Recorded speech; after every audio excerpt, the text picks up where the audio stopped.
আমি আমার লেখা ছোট গল্প ভাগ্যলিপি পর্ব ২ পড়ছি। আশা রাখছি ভালো লাগবে। চা খাবার পর এখন অনেকটা সময় আছে হনুফা বিবির হাতে। হনুফা বিবি আমগুলোকে কেটে কেটে ছোট ছোট টুকরো করলো। রমিজের আব্বাকে বলল বাজার থেকে সরিষার তেল এনে দিতে, আর আচার বানাতে যা যা লাগে মশলা সেসবও আনতে বলল। রমিজের আব্বা বাজারে চলে গেল চা খাবার পরে। বেশ অনেকক্ষণ পর আচারের মশলাসহ তেল নিয়ে ঘরে এলো। হনুফা বিবি আমের টুকরোগুলোকে রোদে দেয়া ছাড়াই আচার বানাতে শুরু করলো। তার আচারের সুঘ্রাণে আশেপাশের মানুষ রীতিমতো বলতে লাগলো, কি আচার বানায় রমিজের মা। পাশের বাড়ির টুকুরমা এসে বলল, ও আপা, আপনি কি আচার বানাইতাছেন? সারা পাড়ায় গন্ধ ভরে গেছে। তখন রমিজের মা দেখালো তার আচারের কড়াই। টুকুরমা বলল, আপনি একটা কাম করলেই তো পারেন, এই আচার মানুষের কাছে বিক্রি করেন। আমাদের তো আমের গাছ নাই, আপনার অনেক গাছ আছে, সেই গাছের আম আপনি কাজে লাগান।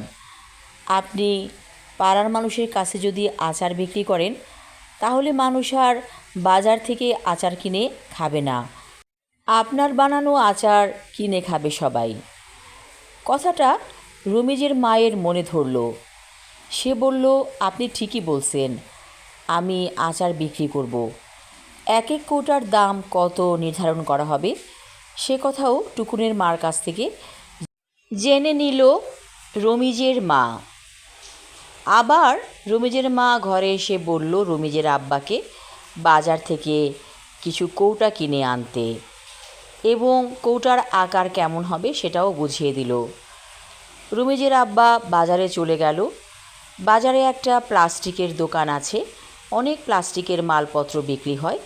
সেখান থেকে 50টা কৌটা কিনে এনে রমিজের মায়ের হাতে দিল। প্রতিটা কৌটায় আচার ভরে ভরে রাখল রমিজের মা। এ কথা ইতিমধ্যে পাড়ার সবাই জেনে গেছে।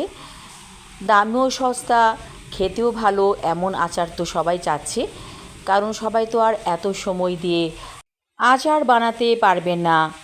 যদি সস্তায় ভালো আচার পাওয়া যায় তাহলে ক্ষতি কী। 2 দিনের মধ্যে রমিজের মায়ের সব আচারের কৌটা বিক্রি হয়ে গেল। বাসার জন্য যা খাবে তা রেখে বাকি সব আচারের কৌটা রমিজের মা বিক্রি করে দিল। বিক্রি করার পর সে দেখল ভালোই লাভ হয়েছে। তখন রমিজের আব্বা বলল, রমিজের মা, এই ব্যবসাটা আমরা করলেই পারি, যেহেতু আমাদের আমের বাগান আছে। আমরা আমের মৌসুমে এই ব্যবসাটা দুজনে মিলে করব। রমিজের মা এতে খুশি হলো। এরপর যখনই গাছ থেকে আম পড়তো অথবা কিছু আম পেরেও আচার বানিয়ে বানিয়ে রমিজের মা প্রথমে পাড়ায় বিক্রি করলো, পরে লোক দিয়ে আশেপাশে গ্রামে আচার বিক্রি করে দিল। এতে ভালোই লাভ হলো রমিজের মায়ের, এবং সব টাকা রমিজের মা রমিজের আব্বার কাছে দিয়ে দিল। এই দিক দিয়ে রমিজের মা খুবই ভালো মনের মানুষ। সে কখনোই টাকা পয়সা তার কাছে রাখে না, সব কিছু স্বামীর কাছে দিয়েই যেন তার শান্তি। রমিজের মায়ের আচারের কাহিনী গ্রামে গ্রামে ঘুরতে লাগলো। এমনকি বিভিন্ন দোকান থেকে অর্ডার আসতে লাগলো আচারের।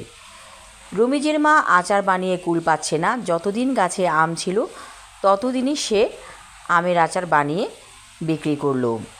যথেষ্ট পরিমাণ লাভ হলো এতে। সবাই বলাবলি করতে লাগলো, রমিজের মা এখন আচারের ব্যবসা করে রীতিমতো ধনী হয়ে যাবে। আমি আমার লেখা ছোট গল্প ভাগ্যলিপি পর্ব 2 পড়লাম। পরবর্তী অংশ থাকবে আগামী পর্বে। ধন্যবাদ।